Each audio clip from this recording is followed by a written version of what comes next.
When I come around, got the whole thing wobbin', wobbin', wobbin'. When I come around, got the whole thing wobbin'. Star Wars: The Rise of Skywalker is the newest Star Wars film and is the conclusion to the entire Skywalker saga in Star Wars films. This is episode 9. I'm not going to give like this entire full in-depth review of every little thing that happened from start to finish in the movie. I'm just going to give you my quick thoughts and opinions. There are also going to be spoilers in this film, so if you have not seen the movie, I suggest going to watch it before you watch this review. But if you don't care about spoilers and you like that kind of stuff in your face and in and around your mouth, then, well, welcome to my video. I'm just going to go ahead and say that this movie is not the travesty that the internet is making it out to be. Okay, it's not a bad movie, but it's not a great movie either. I enjoyed it. I had a lot of fun with it, but it was not my favorite Star Wars film.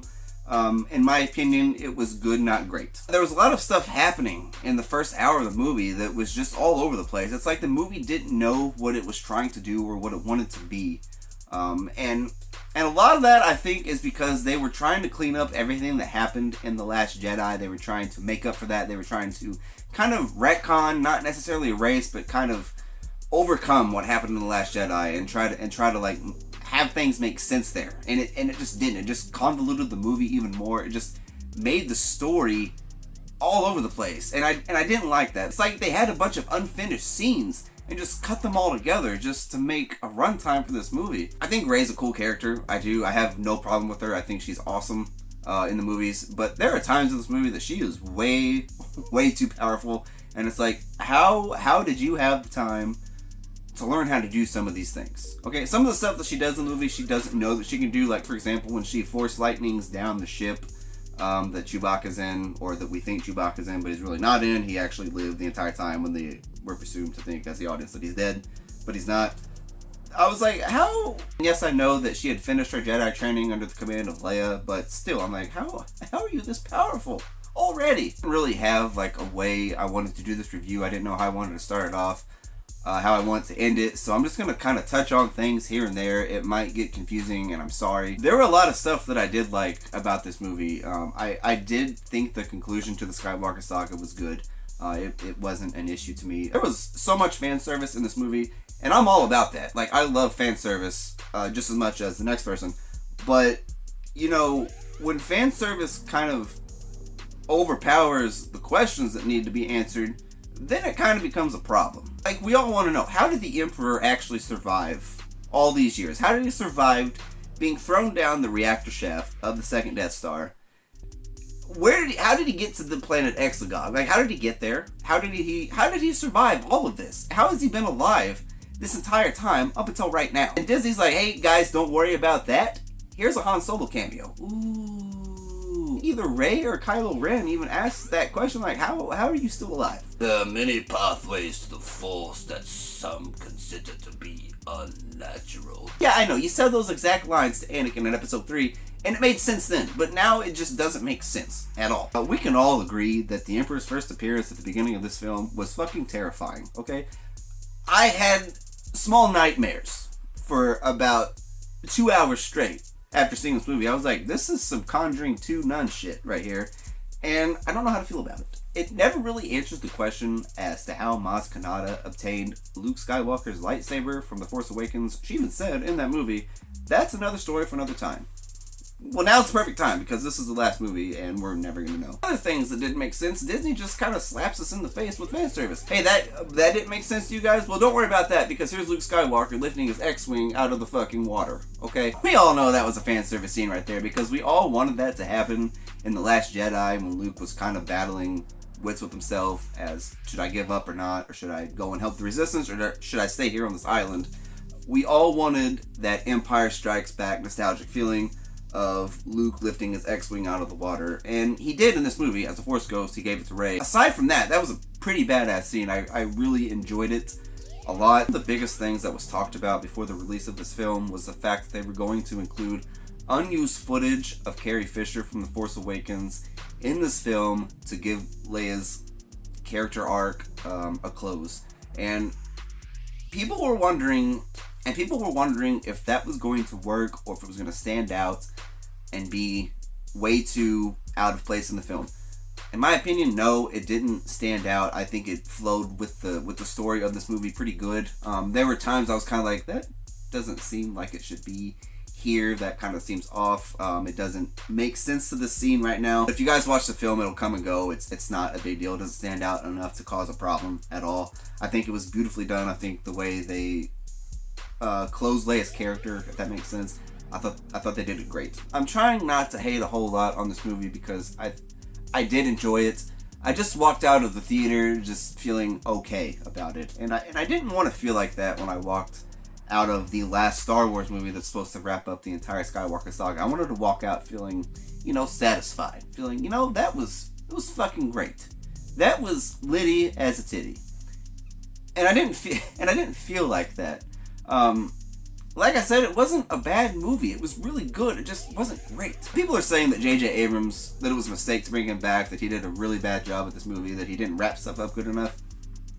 It's kind of hard to wrap up an entire 9-episode story arc that started in 1977 up until now. It's kind of hard to bring all that to a close and satisfy every single fan of Star Wars that there's ever been. It's also kind of hard to undo and fix every little thing that was wrong with The Last Jedi and make up for it in this movie, especially the runtime being only 2 hours and 20 minutes. He had a lot. The dude had a lot on his plate, okay? He did the best he could with what he had. I was happy just to see a Star Wars film again. I was happy to see Luke back. I was happy to see Luke the way he should have been portrayed in The Last Jedi. Glad that he was more of Luke Skywalker in this movie, being a mentor to Rey. I was glad to see Leia again. I was glad to see freaking Lando. Fucking Lando Calrissian is back in this movie.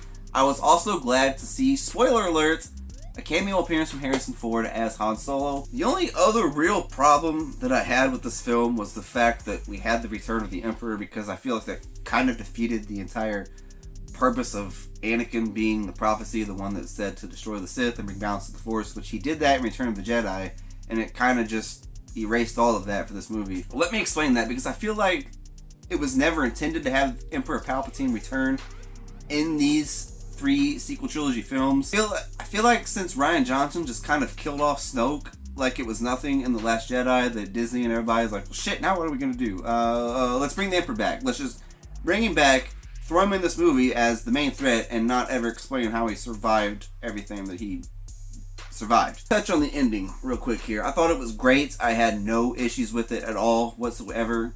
People are not happy with it. We pretty much get to see Rey. She goes to Tatooine at the very end of the film, and she goes to Luke's aunt and uncle's place from A New Hope. She pretty much makes a permanent residency there, and she buries Luke and Leia's lightsabers in the sand, and we see that she has created her own lightsaber now, which is cool because it's the first time in Star Wars film history that we ever get to see a yellow lightsaber. I was thrilled to see that. And then, this lady comes up and asks her, "Who are you?" And she says, "I'm Rey." The lady's like, "Rey who?" She looks off to the distance, sees the Force ghosts of Luke and Leia looking at her, and she says, "Rey Skywalker." And that's another thing I need to touch on right there, okay? Forgot to say this earlier.